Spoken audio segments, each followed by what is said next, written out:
इस एक्टिविटी में आप सेटअप ग्रुप के बारे में सीखेंगे। ये एक्टिविटी पूरी होने पर आप कर पाएंगे स्लाइड शो सेटअप करना, स्लाइड शो रिकॉर्ड करना और प्रेजेंटर व्यू में मॉनिटर्स को सेटअप करना।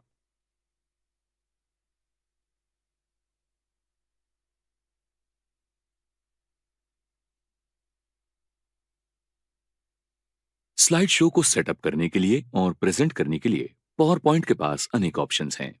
सेटअप स्लाइड शो कमांड पर क्लिक कीजिए। सेटअप शो डायलॉग बॉक्स सामने दिखेगा। आपके प्रेजेंटेशन के लिए चाहिए वो ऑप्शन यहां आप सिलेक्ट अथवा डीसिलेक्ट कर सकते हैं। शो टाइप सेक्शन में आपके ऑडियंस को आपका प्रेजेंटेशन कैसे दिखना चाहिए ये आप स्पेसिफाई कर सकते हैं। आप आपके ऑडियंस को फुल स्क्रीन प्रेजेंटेशन दिखाने के लिए presented by a speaker full screen option चुन सकते हैं। Browsed by an individual window option का उपयोग आपका प्रेजेंटेशन विंडो में दिखाने के लिए होता है। Browsed at kiosk full screen option का उपयोग आप फुल स्क्रीन मोड में सेल्फ रनिंग प्रेजेंटेशन तैयार कर सकते हैं। इस मोड में नेविगेशन ऑप्शन जैसे माउस क्लिक और कीबोर्ड काम नहीं करते। शो ऑप्शंस सेक्शन का उपयोग साउंड फाइल नरेशन अथवा एनिमेशन किस प्रकार से आपके प्रेजेंटेशन में काम करेंगे ये स्पेसिफाई करने के लिए होता है। Play continuously until escape option का उपयोग आपके प्रेजेंटेशन के साउंड फाइल अथवा एनिमेशन कंटिन्यूअसली प्ले करने के लिए कर सकते हैं। Show without narration option narration के सिवा प्रेजेंटेशन दिखाने के लिए आपको मदद करता है। इसी प्रकार शो विदाउट एनिमेशन एनिमेशन के सिवा प्रेजेंटेशन दिखाने के लिए आपको मदद करेगा।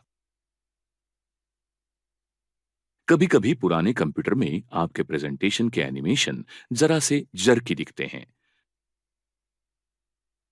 Disable hardware graphics acceleration option का उपयोग ये प्रॉब्लम दुरुस्त करने के लिए होता है। पेन कलर लिस्ट से आपको चाहिए वो इंक कलर चुनिए। लिस्ट तभी दिखेगी जब आप प्रेजेंटेड बाय स्पीकर ऑप्शन चुनते हैं। लिस्ट से चाहिए वो लेजर पॉइंटर कलर ऑप्शन चुन सकते हैं। शो स्लाइड्स ऑप्शन से आप आपके प्रेजेंटेशन में दिखने वाले स्लाइड्स की संख्या कंट्रोल कर सकते हैं। आपके प्रेजेंटेशन के स्लाइड्स कैसे एडवांस दिख सकते हैं ये स्पेसिफाई करने के लिए एडवांस स्लाइड्स के ऑप्शन का उपयोग होता है। मैन्युअली ये ऑप्शन चुन के आप इसे मैन्युअली कर सकते हैं अथवा यूजिंग टाइमिंग्स इफ प्रेजेंट ये ऑप्शन चुन के आप ये ऑटोमेटिकली भी कर सकते हैं। मल्टीपल मॉनिटर सेक्शन के ऑप्शंस का उपयोग अलग मॉनिटर का उपयोग करके प्रेजेंटर व्यू में प्रेजेंटेशन डिस्प्ले करने के लिए होता है। आपको चाहिए वो ऑप्शन चुनने के बाद ओके पर क्लिक कीजिए। कभी कभी आपके पास ऐसी कोई स्लाइड होती है जिसमें जरूरी जानकारी है जो आपके व्यूअर्स से आपको छुपानी है, लेकिन आपको वो प्रेजेंटेशन से स्लाइड डिलीट नहीं करनी है। इसके लिए स्लाइड को सिलेक्ट कीजिए और हाइड स्लाइड कमांड क्लिक कीजिए। प्रेजेंटेशन में ये स्लाइड नहीं दिखेगी। रिहर्स टाइमिंग कमांड के उपयोग से आप प्रेजेंटेशन की रिहर्सल कर सकते हैं और हर स्लाइड के रिकॉर्डिंग का समय रिकॉर्ड कर सकते हैं। इससे प्रेजेंटेशन शुरू होगा तब हर स्लाइड के लिए लगने वाला समय समझने के लिए आपको मदद होगी। रिहर्स टाइमिंग्स कमांड पर क्लिक कीजिए। बाईं तरफ एक छोटा टूल बार सामने दिखेगा और टाइमर शुरू हो जाएगा। रिहर्सल होने पर क्लोज पर क्लिक कीजिए। संपूर्ण स्लाइड शो पूरा होने में कितना समय लगता है ये दिखाने वाला एक मैसेज सामने आ जाएगा। रिकॉर्डेड टाइम रखने के लिए यस पर क्लिक कीजिए अथवा डिस्कार्ड करने के लिए नो क्लिक कीजिए। रिकॉर्ड स्लाइड शो कमांड का उपयोग नरेशन, साउंड, पॉइंटर मूवमेंट अथवा प्लेबैक टाइमिंग रिकॉर्ड करने के लिए होता है। याद रखिए, आपके प्रेजेंटेशन में रिकॉर्ड करने के लिए माइक्रोफोन की और साउंड सुनने के लिए हेडफोन्स की जरूरत पड़ेगी। यूज टाइमिंग, प्ले नरेशंस और शो मीडिया कंट्रोल्स के उपयोग से आप लगने वाला टाइमिंग, नरेशन, ऑडियो और वीडियो कंट्रोल शुरू कर सकते हैं। Record slide show down arrow पर क्लिक कीजिए और शुरुआत से अथवा अभी के स्लाइड से स्लाइड शो रिकॉर्ड करने के लिए सही ऑप्शन चुनिए। इससे अनेक रिकॉर्डिंग ऑप्शंस वाली नई विंडो खुल जाएगी। जो चाहिए वो पेन अथवा हाइलाइटर पेन सिलेक्ट कीजिए और उसके बाद स्टार्ट रिकॉर्डिंग बटन क्लिक कीजिए। अब रिकॉर्डिंग शुरू होने से पहले आप एक काउंटडाउन देख सकते हैं। पहले वाले अथवा अगले वाले स्लाइड पर जाने के लिए एरो पर क्लिक कीजिए। आप रिकॉर्डिंग रोकने के लिए पॉज अथवा स्टॉप बटन का उपयोग कर सकते हैं। रीप्ले बटन का उपयोग रिकॉर्डिंग फिर से देखने के लिए होता है। अंत में स्लाइड शो रिकॉर्डिंग बंद करने के लिए स्लाइड पर राइट क्लिक कीजिए। उसके बाद एंड शो ऑप्शन सिलेक्ट कीजिए। आप जो कुछ रिकॉर्ड करेंगे वो स्लाइड में इंसर्ट होता जाएगा। रिकॉर्डिंग प्ले करने के लिए नीचे के स्पीकर आइकॉन पर क्लिक कीजिए। रिकॉर्डेड टाइमिंग डिलीट करने के लिए अथवा आपके प्रेजेंटेशन के सभी स्लाइड्स का नरेशन बंद करने के लिए record slide show drop down से क्लियर ऑप्शन का उपयोग कीजिए। आपका प्रेजेंटेशन डिस्प्ले करने के लिए मॉनिटर्स ग्रुप से पावर पॉइंट को ऑटोमेटिकली मॉनिटर चुनने के लिए अथवा जो चाहिए वो मॉनिटर चुनने के लिए आप अनुमति दे सकते हैं। अब समझिए, आपको प्रेजेंटेशन के शो के लिए प्रोजेक्टर अथवा अलग स्क्रीन अथवा मॉनिटर चाहिए हो तो use presenter view check box select कीजिए। लेकिन अगर प्रेजेंटेशन के लिए आप सिर्फ आपका कंप्यूटर इस्तेमाल कर रहे हैं तो ये चेक बॉक्स इनएक्टिव होगा।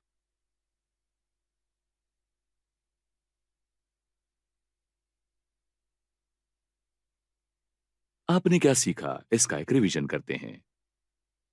स्लाइड शो सेटअप करना, स्लाइड शो रिकॉर्ड करना और प्रेजेंटर व्यू में मॉनिटर्स को सेटअप करना।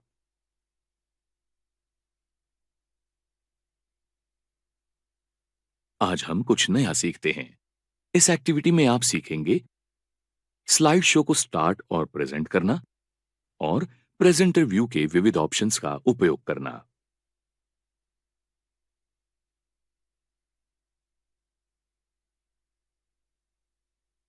ऑडियंस को प्रेजेंटेशन दिखाते वक्त आप स्लाइड शो टैब के अलग-अलग ऑप्शंस इस्तेमाल कर सकते हैं।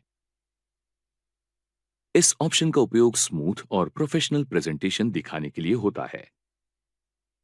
स्टार्ट स्लाइड शो ऑप्शन के उपयोग से आप तय कर सकते हैं कि आपको कौन-कौन सी स्लाइड्स प्रेजेंटेशन में दिखानी है। पहले स्लाइड से प्रेजेंटेशन शुरू करने के लिए फ्रॉम बिगिनिंग कमांड अथवा F5 की पर क्लिक कीजिए। अब अगले स्लाइड पर जाने के लिए माउस से बाएं तरफ क्लिक कीजिए अथवा कीबोर्ड के स्पेस बार की को प्रेस कीजिए।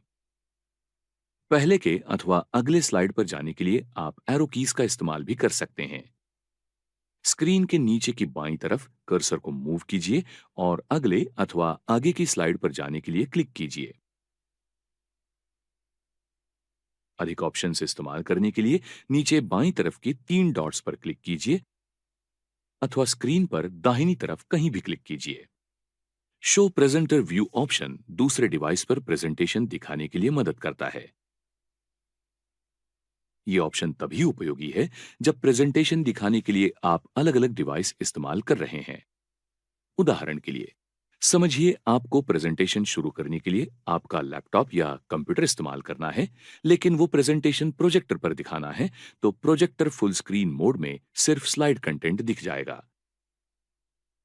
लेकिन उसी के साथ आपका लैपटॉप अथवा कंप्यूटर स्लाइड के साथ प्रेजेंटर नोट्स, टाइमर और आने वाले स्लाइड का प्रीव्यू भी दिख जाएगा। अलग डिवाइस इस्तेमाल करते वक्त आपके प्रेजेंटेशन को कंट्रोल करने के लिए प्रेजेंटर व्यू आपको मदद करता है। लेकिन समझिए, आप आपका कंप्यूटर अथवा लैपटॉप इस्तेमाल कर रहे हैं, फिर भी प्रेजेंटर व्यू की मदद से आप आपका प्रेजेंटेशन देख सकते हैं। यह आपको ऑडियंस देख नहीं सकेगा ऐसे अलग-अलग कंट्रोल्स ऑफर करेगा। अगले अथवा पहले स्लाइड पर जाने के लिए प्रीवियस अथवा नेक्स्ट एरो पर क्लिक कीजिए। प्रेजेंटेशन के दरमियान प्रेजेंटेशन बंद न करते हुए आपको आपके कंप्यूटर के इंटरनेट का अथवा ब्राउज फाइल और प्रोग्राम का इस्तेमाल करना है, तो इसके लिए शो टास्क बार ऑप्शन पर क्लिक कीजिए। टास्क बार छुपाने के लिए फिर उसी ऑप्शन पर क्लिक कीजिए। डिस्प्ले सेटिंग से swap presenter view and slide show ऐसा एक ऑप्शन होता है। इसका उपयोग आपके लैपटॉप पर अथवा कंप्यूटर पर और प्रोजेक्टर अथवा किसी भी मॉनिटर पर प्रेजेंटेशन व्यू मैन्युअली निश्चित करने के लिए किया जाता है। डुप्लीकेट स्लाइड शो ऑप्शन दोनों डिवाइस पर एक्टिव व्यू दिखाएगा। समझिए, अगर आप प्रेजेंटेशन देखने के लिए सिर्फ आपका लैपटॉप अथवा कंप्यूटर इस्तेमाल कर रहे हैं, तो ये ऑप्शन काम नहीं करेगा। ब्लैक स्क्रीन और व्हाइट स्क्रीन ऑप्शन का उपयोग प्रेजेंटेशन के दरमियान आपकी स्क्रीन ब्लैक अथवा व्हाइट दिखाने के लिए होगा। सी ऑल स्लाइड ऑप्शन का उपयोग सभी स्लाइड्स थंबनेल जैसी दिखने के लिए होता है। जूम इन ऑप्शन का उपयोग स्लाइड का कोई भी हिस्सा जूम करने के लिए होता है। पॉइंटर को लेजर में बदलने के लिए, पेन अथवा हाइलाइटर से स्लाइड के स्पेसिफिक आइटम को महत्व देने के लिए pen and laser pointer tools option में अलग-अलग ऑप्शंस है। इंक कलर ऑप्शन से आप आपको चाहिए वो पेन स्टाइल अथवा हाइलाइट कलर चुन सकते हैं। अभी की स्लाइड पर लिखने के लिए पेन का और मार्क अथवा पॉइंट करने के लिए हाइलाइटर का उपयोग कीजिए। फिर pen and laser pointer tools option में आप देख सकते हैं इरेजर ऑप्शन दिया है। आप इंक मार्किंग इरेज करने के लिए इरेजर का इस्तेमाल कर सकते हैं। मोर स्लाइड शो ऑप्शन पर क्लिक कीजिए और एडिट व्यू पर वापस आने के लिए हाइड प्रेजेंटर व्यू सिलेक्ट कीजिए। एंड स्लाइड शो ऑप्शन पर क्लिक करके अथवा एस्केप की प्रेस करके आप प्रेजेंटर व्यू से एग्जिट कर सकते हैं। आपके प्रेजेंटेशन के दरमियान कौन से इंक नोटेशन रखने हैं या डिस्कार्ड करने हैं, इसके ऑप्शंस आप स्लाइड शो से एग्जिट करते समय देख सकते हैं। जो चाहिए वो ऑप्शन चुनिए और आप प्रेजेंटेशन पर वापस आ जाएंगे। प्रेजेंटेशन पर पहले स्लाइड से शुरू करने के लिए आप from the current slide command का इस्तेमाल कर सकते हैं।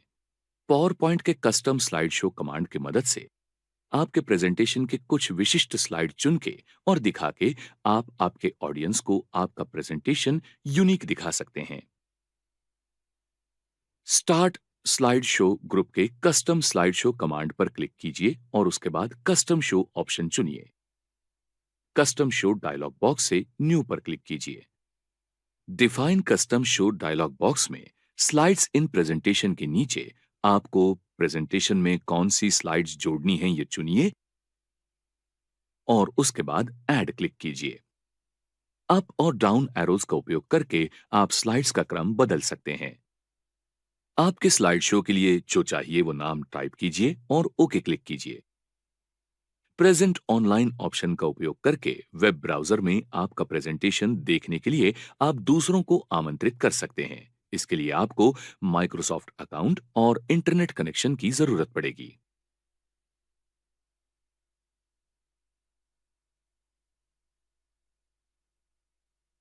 आपने क्या सीखा, इसका एक रिवीजन करते हैं। स्लाइड शो को स्टार्ट और प्रेजेंट करना और प्रेजेंटर व्यू के विविध ऑप्शंस का उपयोग करना।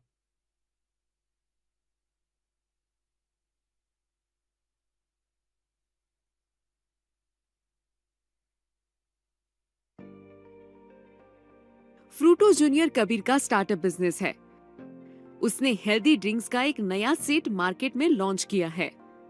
उसने एक मार्केटिंग कंपनी के साथ कॉन्ट्रैक्ट साइन किया है।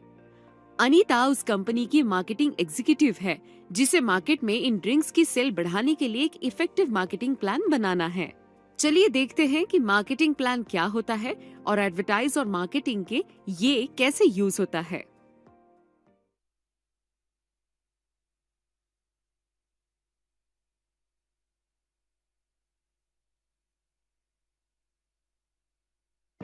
इस एक्टिविटी के बाद आप ये चीजें जान जाएंगे। मार्केटिंग प्लान क्या होता है, इसका स्पष्टीकरण करना। एक बिजनेस के लिए मार्केटिंग प्लान का इम्पोर्टेंस पहचानना। मार्केटिंग प्लान का टारगेट ऑडियंस पहचानना। मार्केटिंग प्लान के एलिमेंट्स की आउटलाइन तैयार करना। मार्केटिंग प्लान से रिलेटेड इम्पोर्टेंट टर्म्स एक्सप्लेन करना। माइक्रोसॉफ्ट पावर पॉइंट यूज करके मार्केटिंग प्लान बनाना।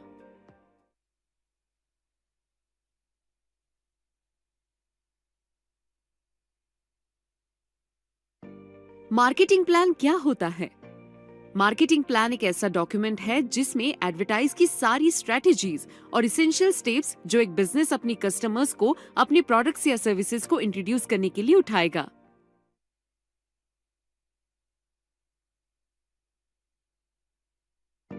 मार्केटिंग प्लान के बेसिक्स क्या हैं? एक मार्केटिंग प्लान में किसी बिजनेस की एक पूरे वर्ष की मार्केटिंग स्ट्रेटेजीज मेंशन होनी चाहिए। इसमें आपके लक्षित कस्टमर्स और उनकी पसंद के मौजूदा ट्रेंड्स के बारे में बात होनी चाहिए। इसी के साथ आप अपने प्रोडक्ट्स और सर्विसेज का मार्केटिंग करने के लिए जो स्टेप्स लेने वाले हैं वे हाईलाइट करने चाहिए।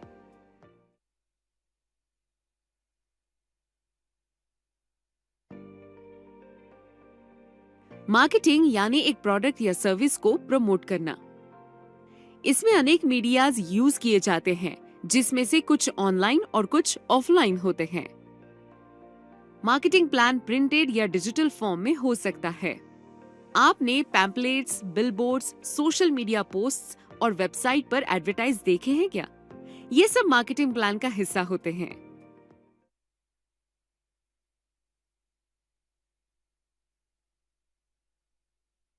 मार्केटिंग प्लान कौन बनाता है? एक फुल प्रूफ मार्केटिंग प्लान बनाने के लिए एक मार्केटिंग स्पेशलिस्ट की जरूरत होती है। अगर कंपनी के अनेक बिजनेस यूनिट्स हैं, तो हर यूनिट का काम करने वाले व्यक्ति को अलग मार्केटिंग प्लान बनाना होगा। कई बार प्रोडक्ट या ब्रांड मैनेजर्स भी मार्केटिंग रिसर्च टीम का हिस्सा होते हैं। अगर आपके मार्केटिंग टीम में स्पेशलिस्ट नहीं है, तो आप आपके काम के लिए किसी मार्केटिंग एजेंसी से टाई अप कर सकते हैं।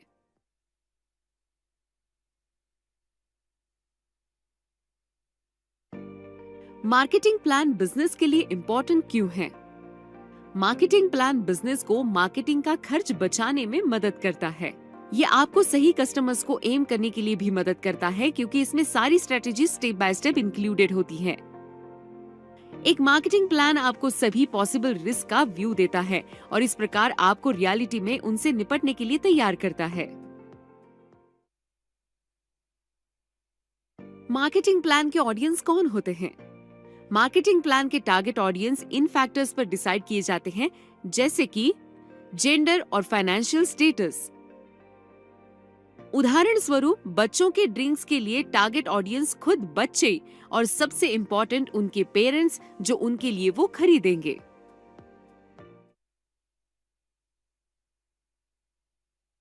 मार्केटिंग प्लान बिजनेस की सक्सेस से कैसे जुड़ा होता है? एक मार्केटिंग प्लान पूरी प्रोसेस को आउटलाइन करता है, एकदम उसकी प्लानिंग की स्टेज से लेके प्लान ऑफ एक्शन कैसी करने तक। ये आपके कस्टमर्स को आपके प्रोडक्ट्स या सर्विसेज के फीचर्स और फायदे पहचानने में मदद करता है। आपको मार्केटिंग प्लान में सभी आवश्यक पॉइंट शामिल करने चाहिए। इसके लिए आपको राइट रिसोर्सेज सही समय पर यूज करने चाहिए और टारगेट ऑडियंस के लिए राइट स्टेप्स उठाने चाहिए। इससे आपको बिजनेस में कॉम्पिटिटर्स से आगे रहने में मदद होगी। आपको कितनी बार मार्केटिंग प्लान बनाना चाहिए? बिजनेस के अनुसार मार्केटिंग प्लान हर साल, हर 3 महीने बाद, हर महीने या हर हफ्ते बनाना पड़ता है।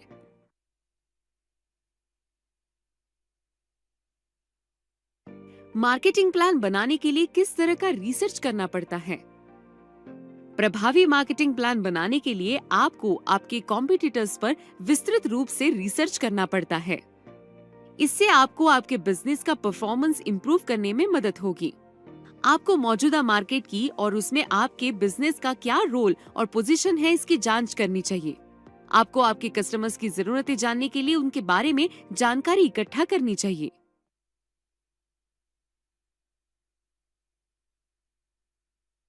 मार्केटिंग प्लान के एलिमेंट्स कौन से हैं? मार्केटिंग प्लान जितना आईटी स्टार्टअप कंपनी के लिए इम्पोर्टेंट है, उतना ही एक फूड प्रोडक्ट्स के लिए इम्पोर्टेंट है। चलिए देखते हैं कि मार्केटिंग प्लान के एलिमेंट्स कौन से होते हैं। आपके प्रोडक्ट्स या सर्विसेज का वर्णन। ये सेक्शन आपको आपके प्रोडक्ट्स के फैक्ट्स, जैसे कि उनका यूजफुलनेस, आप किस प्रकार के प्रोडक्ट बना रहे हैं और उनके यूनिक सेलिंग पॉइंट बताता है। आपको आपके कस्टमर्स को ये भी बताना चाहिए कि आपके प्रोडक्ट आपके कॉम्पिटिटर से बेहतर क्यों हैं। इसी के साथ आप किसी और के प्रोडक्ट छोड़ के आपके प्रोडक्ट क्यों खरीदे। कस्टमर सपोर्ट, वारंटी और खराब प्रोडक्ट्स रिपेयर करना। मार्केट एनालिसिस, इसमें आपको आपके टारगेट ऑडियंस की प्रॉब्लम को समझना और उनको आपका प्रोडक्ट या सर्विस क्या सोल्यूशन देने वाला है इसकी पहचान करनी होगी। आपके प्रोडक्ट कस्टमर्स को कैसे आकर्षित करने वाले हैं इसके बारे में लिखिए। प्रोडक्ट निर्माण के समय आपका ऑब्जेक्टिव क्या था इसे स्पष्ट कीजिए और जो इंडस्ट्री आपका टारगेट है उस पर फोकस करने वाले पॉइंट की लिस्ट बनाइए। प्राइसिंग डिटेल्स, इस सेक्शन में आप अपने प्रोडक्ट्स जनरेट और डिस्ट्रीब्यूट करने के सारे खर्चों को कैसे ब्रेक डाउन करना है इसके बारे में चर्चा होगी। आपके प्रोडक्ट्स और सर्विसेज के सारे कॉस्ट लिखिए। इसमें आप जो डिस्काउंट देने वाले हैं और जो प्रॉफिट एक्सपेक्ट कर रहे हैं ये शामिल करना चाहिए। एडवर्टाइज प्लान, इस सेक्शन में आपके द्वारा यूज किए जाने वाले एडवर्टाइज के टाइप्स की डिटेल्स दिए हैं। इसमें एडवर्टाइज के लिए जो सोशल मीडिया आप यूज करने वाले हैं उनके बारे में बात करनी चाहिए। आप आपके ऑडियंस तक कैसे पहुंचेंगे इसका प्लान मेंशन होना चाहिए। बिलबोर्ड्स के माध्यम से, पोस्टर्स या फिर एडवर्टाइज का कोई और तरीका। आप ईमेल से किस प्रकार के ऑडियंस को टारगेट बनाएंगे। टेलीविजन या रेडियो चैनल्स या फिर किसी और सोर्स, इनको भी मेंशन कीजिए जो आप आपकी सर्विसेज को प्रमोट करने के लिए यूज करेंगे। मार्केटिंग बजट, इस सेक्शन में आपको आपके मार्केटिंग प्लान के हर स्टेप पर होने वाले खर्चों को ब्रेक डाउन करना होगा। ऐसा रिकॉर्ड रखने से आपको अपने प्रोडक्ट का मार्केटिंग करने के लिए आने वाला सही कॉस्ट ढूंढने में मदद होगी, चाहे ये सोशल मीडिया, ऑनलाइन कैंपेन या फिर पब्लिक प्लेसेस पर एडवर्टाइज करने के माध्यम से हो। विचार करने के लिए अन्य फैक्टर्स, इसमें आपके लक्षित ऑडियंस को आपके प्रोडक्ट्स को अलग नजरिए से दिखाने की जरूरत है। आपके ब्रांड को वेल नोन बनाइए। आपके मार्केटिंग प्लान को आपके प्रोडक्ट या सर्विसेज के लिए सही रास्ता बनाने दीजिए।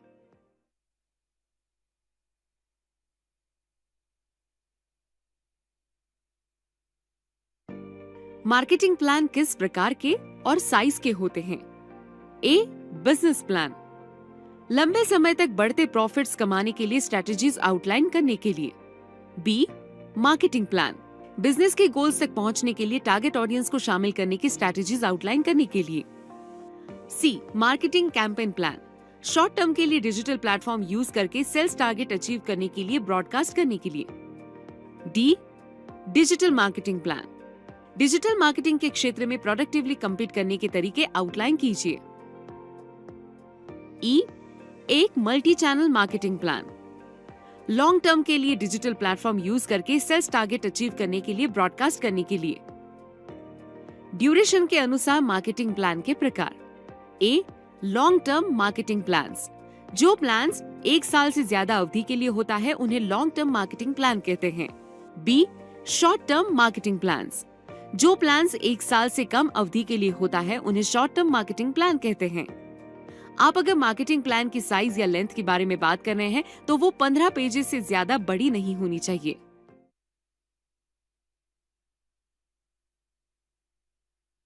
मार्केटिंग प्लान से रिलेटेड अन्य इंपॉर्टेंट टर्म्स कौन सी हैं? चलिए मार्केटिंग प्लान के बारे में जो अन्य इंपॉर्टेंट टर्म्स हैं उन पर जल्दी से नजर डालते हैं। Search engine optimisation, SEO। Search engine optimisation ये एक प्रोसेस है जिससे वेबसाइट विजिटर की संख्या बढ़ जाती है जब वो वेबसाइट किसी स्पेसिफिक ब्राउजर में सबसे ऊपर दिखाई जाती है। यह तब होता है जब यूजर जिस टेक्स्ट की खोज कर रहा है उसमें से कुछ विशिष्ट कीवर्ड्स सर्च इंजन द्वारा चुने जाते हैं। Social media optimisation, SMO।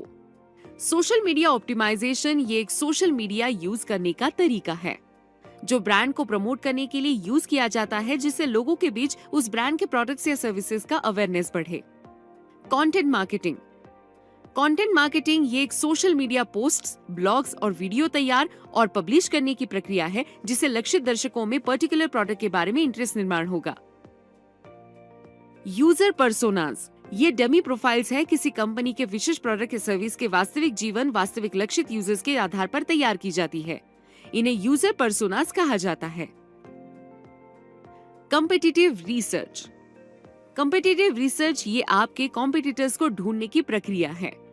इसमें उनके स्ट्रेंथ और वीकनेसेस, उनके प्रोडक्ट्स और सर्विसेज का एनालिसिस भी शामिल है। SWOT एनालिसिस ये एक स्ट्रेटेजिक प्लानिंग का तरीका है जो एक ऑर्गेनाइजेशन को उनके बिजनेस के स्ट्रेंथ, वीकनेसेस, अपॉर्चुनिटीज थ्रेड के एरियाज ढूंढने में मदद करती है। इसे SWOT एनालिसिस कहते हैं।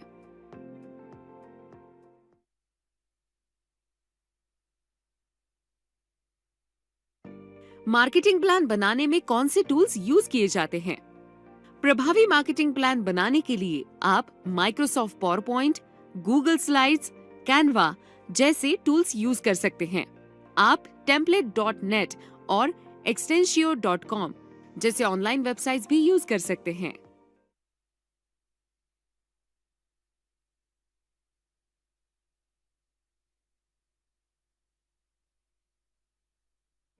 आप माइक्रोसॉफ्ट पावरपॉइंट में मार्केटिंग प्लान कैसे बना सकते हैं?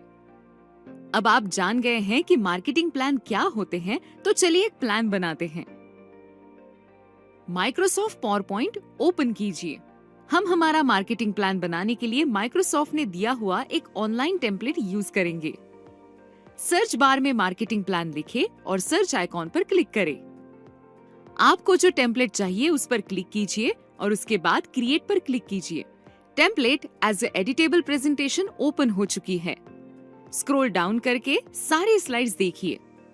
हमें शायद इन सब की जरूरत नहीं होगी। आपको प्रेजेंटेशन में जो स्लाइड्स नहीं चाहिए वे सभी स्लाइड्स डिलीट कीजिए। इसके लिए कंट्रोल की को प्रेस करके होल्ड कीजिए। सभी अनचाही स्लाइड्स पर क्लिक करके उनको डिलीट कीजिए और आपके कीबोर्ड पर डिलीट की दबाइए। आप देखेंगे कि अब आपके प्रेजेंटेशन में अनचाही स्लाइड्स नहीं है। चलिए पहली स्लाइड एडिट करते हैं। स्लाइड सिलेक्ट कीजिए। स्लाइड के सारे एलिमेंट्स एक साथ सिलेक्ट करने के लिए कंट्रोल की प्रेस और होल्ड कीजिए और A प्रेस करें और आपके कीबोर्ड पर डिलीट की दबाएं। ये स्लाइड में से सारे एलिमेंट्स डिलीट कर देगा। फिर भी आपको कुछ एलिमेंट्स दिखेंगे। डिलीट की से उन्हें भी डिलीट कीजिए। इंसर्ट पिक्चर्स पर क्लिक करके रिक्वायर्ड इमेज इंसर्ट कीजिए। आपके कंप्यूटर में से जो पिक्चर आप इंसर्ट करना चाहते हैं उसे सिलेक्ट कीजिए और इंसर्ट पर क्लिक कीजिए। आप देखेंगे कि इमेज स्लाइड में इंसर्ट हो चुकी है। अब इंसर्ट, शेप्स, रेक्टेंगल में जाइए। साइज बार में वैल्यूज लिख के शेप को रीसाइज कीजिए। शेप को जैसे चाहे वैसे पोजीशन कर सकते हैं। शेप का कलर चेंज कीजिए। इसके लिए फॉर्मेट टैब, शेप फिल, मोर फिल कलर्स यूज कीजिए। कस्टम विंडो में शेप कलर के लिए जो रिक्वायर्ड वैल्यूज हैं उन्हें एंटर करके ओके पर क्लिक कीजिए। ग्रेट, रेक्टेंगल का कलर चेंज हो चुका है। अब हम स्लाइड में टेक्स्ट बॉक्स इंसर्ट करने के लिए टेक्स्ट बॉक्स पर जाएंगे। अब उसमें टेक्स्ट लिखेंगे। फॉर्मेट टैब में जाएं। शेप को रीसाइज करने के लिए वैल्यू साइज बार में लिखिए। अब होम टैब पर जाइए। टेक्स्ट को जैसे चाहे वैसे फॉर्मेट करें। अब हम फॉन्ट का साइज, कलर बदल रहे हैं और टेक्स्ट को बोल्ड कर रहे हैं। ये अच्छा लग रहा है। अब टेक्स्ट को मैन्युअली एडजस्ट कीजिए। उसी तरह हम बाकी टेक्स्ट एंटर करेंगे और उसे फॉर्मेट करेंगे। एक लाइन इंसर्ट करने के लिए इंसर्ट, शेप्स, लाइन पर जाइए। स्लाइड में लाइन इंसर्ट करने के बाद उस पर राइट क्लिक कीजिए। ब्रिंग टू फ्रंट, इस पे क्लिक कीजिए। इससे लाइन बाकी सारे एलिमेंट्स के आगे आ जाएंगी। अब हम लाइन कलर ऐड करेंगे। इसके लिए शेप आउटलाइन पर जाइए। मोर आउटलाइन कलर्स। कस्टम विंडो में लाइन कलर के लिए रिक्वायर्ड वैल्यूज हैं, उन्हें एंटर करके ओके पर क्लिक कीजिए। लाइन वेट चेंज करने के लिए शेप आउटलाइन, वेट पर क्लिक कीजिए और एक सुटेबल लाइन वेट सिलेक्ट कीजिए। सुटेबल वैल्यू एंटर करके लाइन की साइज बढ़ाइए और उसे एडजस्ट कीजिए। सबसे पहले डॉक्यूमेंट को सेव करना एक अच्छी आदत है। इसके लिए फाइल, सेव या सेव एज पर क्लिक कीजिए। ब्राउज, उसके बाद डेस्कटॉप ऑप्शन पर क्लिक कीजिए। फाइल का नाम बदलकर सेव पर क्लिक कीजिए। आपने अभी तक जो भी चेंजेस किए हैं वे सेव हो चुके हैं। फिर से प्रेजेंटेशन में जाइए। कंट्रोल की प्रेस करके होल्ड कीजिए और दूसरी और तीसरी स्लाइड सिलेक्ट कीजिए। डिजाइन टैब में जाइए। ड्रॉप डाउन करके डिजाइन ऑप्शंस देखिए। रिक्वायर्ड डिजाइन सिलेक्ट कीजिए। आप देखेंगे कि ये डिजाइन दोनों स्लाइड्स को अप्लाई हो चुका है। उसे एडिट करने के लिए सेकंड स्लाइड में जाइए। स्लाइड सिलेक्ट कीजिए, इमेज पर क्लिक कीजिए और डिलीट करने के लिए डिलीट प्रेस कीजिए। रिक्वायर्ड इमेज ऐड करने के लिए इंसर्ट पिक्चर्स में जाइए। आपके कंप्यूटर में से जो पिक्चर आप इंसर्ट करना चाहते हैं उसे सिलेक्ट कीजिए और इंसर्ट पर क्लिक कीजिए। इमेज को एडजस्ट कीजिए। फ्रेम स्टाइल ऐड करने के लिए इमेज पर राइट क्लिक कीजिए। स्टाइल पर क्लिक कीजिए और ड्रॉप डाउन से एक सूटेबल स्टाइल सिलेक्ट कीजिए। इमेज में चेंजेस करना बंद करने के लिए इमेज के बाहर क्लिक कीजिए। टेक्स्ट बॉक्स पर क्लिक कीजिए। उसका कलर बदलने के लिए फॉर्मेट टैब पर जाइए। शेप, फिल, मोर फिल कलर्स। कस्टम विंडो में रिक्वायर्ड कलर वैल्यूज लिखिए और ओके पर क्लिक कीजिए। टाइटल टेक्स्ट फॉर्मेट कीजिए। लाइन वेट एडजस्ट करने के लिए फॉर्मेट टैब में जाइए। शेप, आउटलाइन, वेट और डिजायर्ड वेट सिलेक्ट कीजिए। डमी टेक्स्ट डिलीट कीजिए और रिलेवेंट कंटेंट लिखिए। टेक्स्ट को जैसे चाहे वैसे फॉर्मेट करें।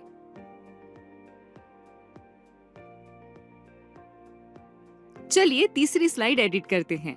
स्लाइड सिलेक्ट कीजिए, अनवांटेड टेक्स्ट निकाले और यहाँ रिलेवेंट कंटेंट लिखिए। उसे जैसे चाहे वैसे फॉर्मेट करें। टेबल सिलेक्ट कीजिए, डिजाइन टैब में जाइए और टेबल के लिए सूटेबल डिजाइन सिलेक्ट कीजिए। टेबल को दोबारा सिलेक्ट करके होम टैब में जाइए और एक सही फॉन्ट स्टाइल सिलेक्ट कीजिए। टेबल का लास्ट रो सिलेक्ट कीजिए। हम लास्ट रो का टेक्स्ट बोल्ड करेंगे क्योंकि वे टोटल्स दिखा रहे हैं। आखिरी रो के सेल्स का कलर बदलने के लिए डिजाइन टैब में जाइए। शेडिंग, मोर फिल कलर्स। कस्टम विंडो में रिक्वायर्ड कलर वैल्यूज लिखिए और ओके पर क्लिक कीजिए। अब हम स्लाइड नंबर डिलीट करेंगे। इसके लिए स्लाइड नंबर सिलेक्ट करें और डिलीट की प्रेस करें। उसी तरह दूसरी स्लाइड पर जाइए और वहां से भी स्लाइड नंबर डिलीट कीजिए। अब चौथी स्लाइड एडिट करने के लिए चौथे स्लाइड में जाइए। स्लाइड सिलेक्ट कीजिए, डमी इमेज डिलीट कीजिए, इंसर्ट पिक्चर्स में जाइए। आपके कंप्यूटर में जो पिक्चर आप इंसर्ट करना चाहते हैं उसे सिलेक्ट कीजिए और इंसर्ट पर क्लिक कीजिए। पिक्चर स्लाइड में इंसर्ट हो चुका है। इमेज पर राइट क्लिक कीजिए।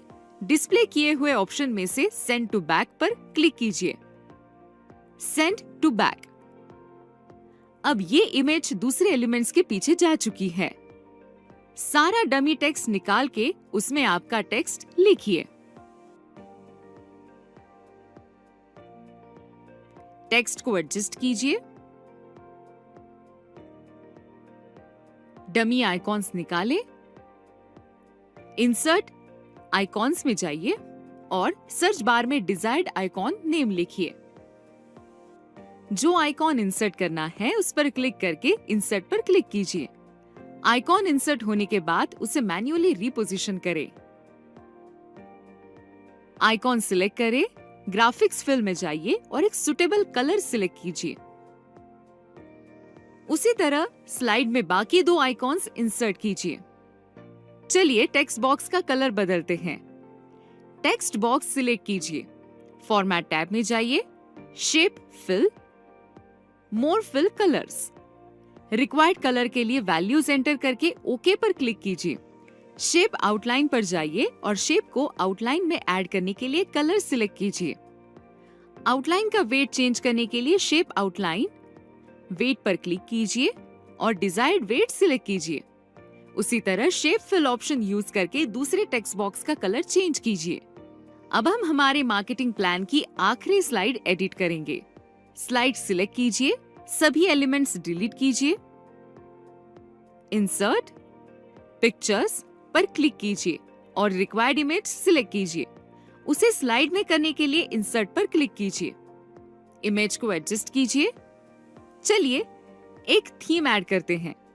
डिजाइन टैब में जाइए। स्लाइड को थीम अप्लाई करने के लिए सुटेबल थीम पर क्लिक कीजिए। आपको जैसे चाहिए वैसे चेंजेस कीजिए। उसी तरह सभी स्लाइड्स में फाइनल चेंजेस कीजिए।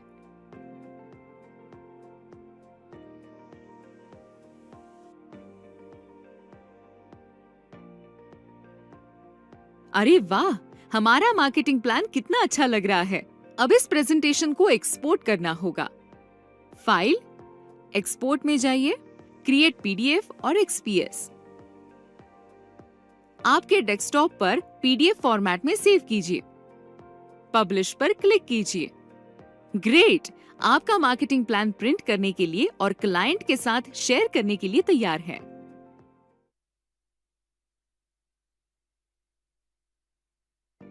आपने अभी तक जो सीखा उसका ये रीकैप है। मार्केटिंग प्लान क्या होता है, इसका स्पष्टीकरण। एक बिजनेस के लिए मार्केटिंग प्लान का इंपॉर्टेंस। मार्केटिंग प्लान का टारगेट ऑडियंस पहचानना। मार्केटिंग प्लान के एलिमेंट्स आउटलाइन करना।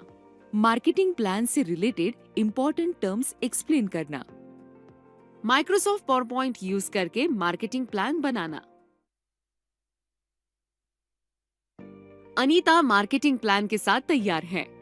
फ्रूटो जूनियर उनकी ड्रिंक्स अब अनेक जगहों पर बेच सकता है। हम आशा करते हैं कि उन्हें ग्रैंड सक्सेस मिले।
सरकारी सेवाएं पोर्टल ये सरकारी संस्थाओं द्वारा प्रदान की जाने वाली कई हेल्पलाइन सेवाओं के बारे में संपूर्ण जानकारी प्रदान करता है।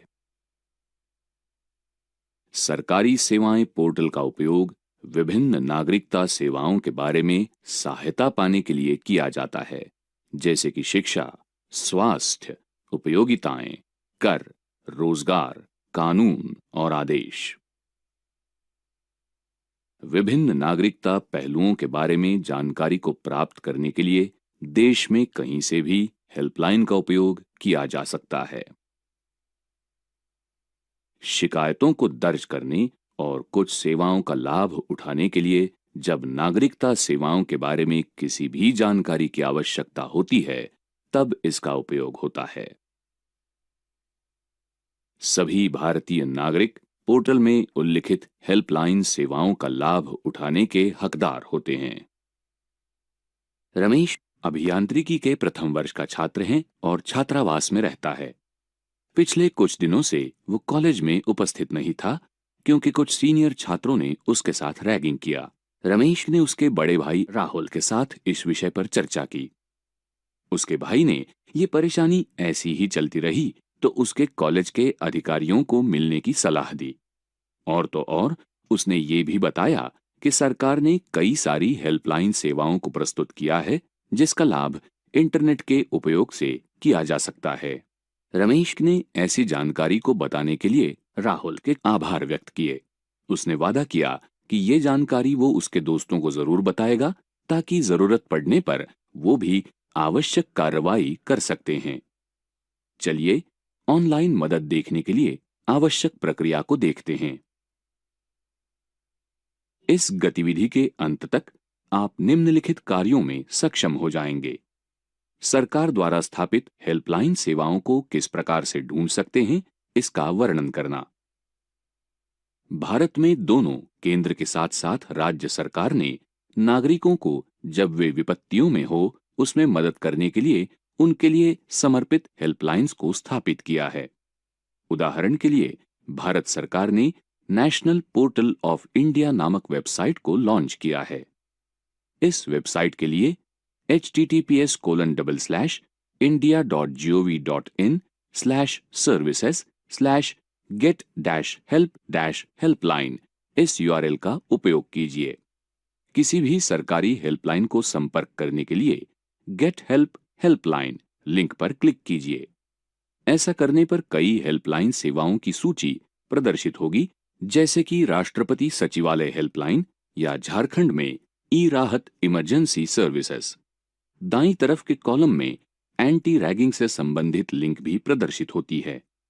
अगर आप हेल्पलाइन सेक्शन में अन्य लिंक्स को देखना चाहते हैं तो स्क्रीन के नीचे नेविगेशन लिंक पर क्लिक कीजिए। रैगिंग की किसी भी घटना के बारे में शिकायत करने के लिए anti ragging helpline by university grants commission link पर क्लिक कीजिए। इस लिंक के साथ साथ छात्रों के लिए अन्य उपयोगी लिंक्स अगले पेज पर प्रदर्शित होती है। अगर आप रैगिंग के बारे में शिकायत करना चाहते हैं तो anti ragging helpline by university grants commission पर फिर से क्लिक कीजिए। यूजीसी का the 24/7 anti ragging helpline page प्रदर्शित होता है। ये कई सारे विकल्पों को प्रस्तुत करता है जिनके माध्यम से आप शिकायत कर सकते हैं। उदाहरण के तौर पर आप प्रदर्शित लैंडलाइन नंबर पर फोन कर सकते हैं या http://www.antiragging.in इस वेबसाइट पर अपनी शिकायत रजिस्टर कर सकते हैं। तो आपने देखा कि किसी भी प्रकार की मदद ऑनलाइन ढूंढना कितना आसान है। आपको किसी भी हेल्पलाइन के संपर्क विवरणों को ध्यान में रखने की जरूरत नहीं या किसी को भी ये पूछने की जरूरत नहीं कि क्या ये जानकारी इंटरनेट पर उपलब्ध है। तो आगे से किसी ने आपको परेशान किया या आप किसी मुसीबत में हैं तो हेल्पलाइन सेवा को संपर्क कीजिए। सरकारी अधिकारी और सेवाएं हमेशा आपको सहायता करने के लिए तैयार है।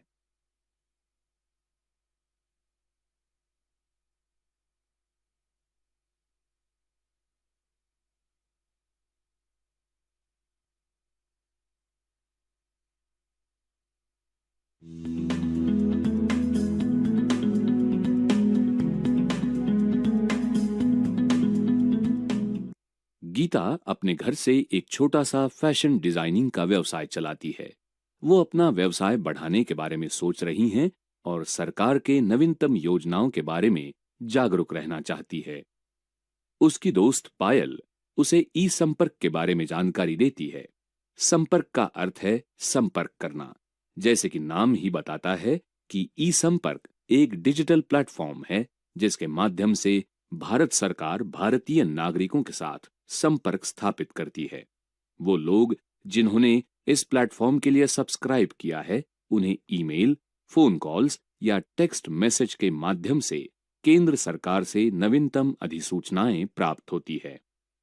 गीता ने ई संपर्क के लिए सदस्यता ली। इस प्लेटफॉर्म के माध्यम से उसे हाल ही में महिला उद्यमियों के लिए शुरू किए गए लोन के बारे में जानकारी मिलती है। गीता अपने व्यवसाय के विस्तार के लिए इस लोन का उपयोग करती है। उसके ग्राहकों की सूची में अब मशहूर हस्तियों को भी शामिल किया गया है।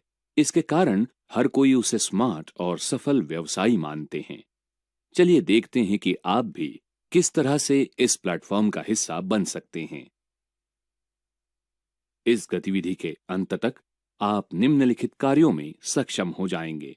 सरकारी अलर्ट्स के लिए ई संपर्क के माध्यम से सब्सक्राइब करना। ई संपर्क प्लेटफॉर्म https://sampark.gov.in/ पर स्थित है। हाल ही में सरकार द्वारा शुरू किए गए अभियानों के बारे में जानने के लिए होम पेज पर नीचे स्क्रॉल कीजिए। केंद्र सरकार से अधिसूचनाओं को प्राप्त करना शुरू करने के लिए सब्सक्राइब में जाइए। पॉपअप मेन्यू से अधिसूचनाओं को प्राप्त करने के लिए उचित विकल्प को सिलेक्ट कीजिए। चलिए वाया एसएमएस या मिस्ड कॉल पर क्लिक करके सब्सक्राइब करते हैं। एसएमएस या मिस्ड कॉल द्वारा सब्सक्राइब के लिए प्रदर्शित अनुदेशों का पालन कीजिए। सब्सक्राइब करने के लिए वैकल्पिक तरीका है कि सब्सक्राइब में जाइए और वाया वेबसाइट विकल्प को सिलेक्ट कीजिए। प्रदर्शित फॉर्म में समस्त आवश्यक जानकारी को दर्ज कीजिए। सबसे पहले उस शीर्षक का चयन कीजिए जिसके द्वारा आप संबोधित करना चाहते हैं। आगे आपका नाम एंटर कीजिए। इसी प्रकार से आपका ईमेल एड्रेस, आवासीय पता और मोबाइल नंबर जैसी अन्य महत्वपूर्ण जानकारी को एंटर कीजिए। सुनिश्चित कीजिए कि अपना सही ईमेल एड्रेस और मोबाइल नंबर एंटर कीजिए क्योंकि आपको उनके अलर्ट्स प्राप्त करने के लिए जरूरत पड़ेगी। सत्यापन के लिए enter the contents of the image स्थान में प्रदर्शित कैरेक्टर्स को उचित रूप से भरिए। कार्रवाई के लिए सब्सक्राइब पर क्लिक कीजिए। आप 2 ओटीपीज प्राप्त करेंगे, एक आपके ईमेल एड्रेस पर और अन्य आपके मोबाइल नंबर पर आएगा। दोनों को उचित रूप से एंटर कीजिए और सबमिट पर क्लिक कीजिए। उन विभागों और अभियानों को सिलेक्ट करने के लिए विभिन्न मंत्रालयों के अंतर्गत आने वाले उचित चेकबॉक्सेस पर क्लिक कीजिए जिन्हें आप सब्सक्राइब करना चाहते हैं। कार्रवाई के लिए सबमिट पर क्लिक कीजिए। इससे प्रक्रिया पूरी हुई। अब आपने ई संपर्क के माध्यम से केंद्र सरकार द्वारा भेजे गए अलर्ट्स के लिए सब्सक्राइब किया है। ई संपर्क भारत सरकार द्वारा शुरू किया गया बहुत ही सुंदर उपक्रम है जो आम नागरिकों के साथ जुड़ने के लिए और सरकार के नवीनतम निर्णय और योजनाओं को वास्तविक काल में उन तक पहुंचाने के लिए है।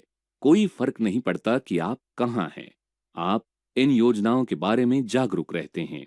ई संपर्क के साथ आपको सरकारी योजनाओं के बारे में जानने के लिए समाचार पत्र या मैगजीन्स पर आश्रित रहने की जरूरत नहीं। भारत के सक्रिय डिजिटल नागरिक होने के रूप में आपके दोस्त और रिश्तेदारों को सरकार के ई संपर्क कार्यक्रम का हिस्सा बनने के लिए सलाह दीजिए।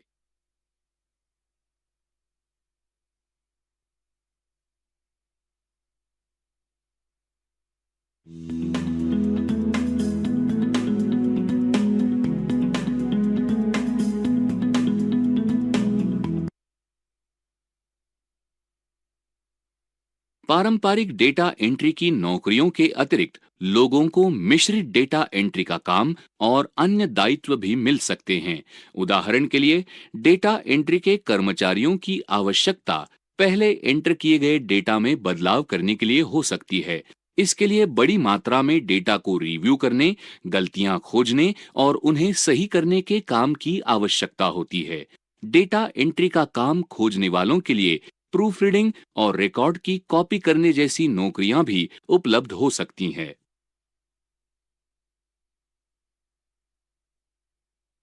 डेटा एंट्री केवल आपके सामने रखे कागज में नजर आने वाली सामग्री को कंप्यूटर में डालना ही नहीं, उससे अधिक बहुत कुछ है। डेटा एंट्री ऑपरेटर के रूप में आपको अपने काम पर बहुत अधिक एकाग्रता बनाए रखने की आवश्यकता होती है। डेटा एंट्री ऑपरेटर के रूप में आपको डेटा के प्रकार के संबंध में निम्नलिखित तथ्यों की जानकारी होनी चाहिए। आपको हर प्रकार के डेटा एंटर करने की आवश्यकता होगी। अल्फाबेट, संख्याएं, प्रतीक, स्पेशल कैरेक्टर अथवा इन सभी का मिश्रण।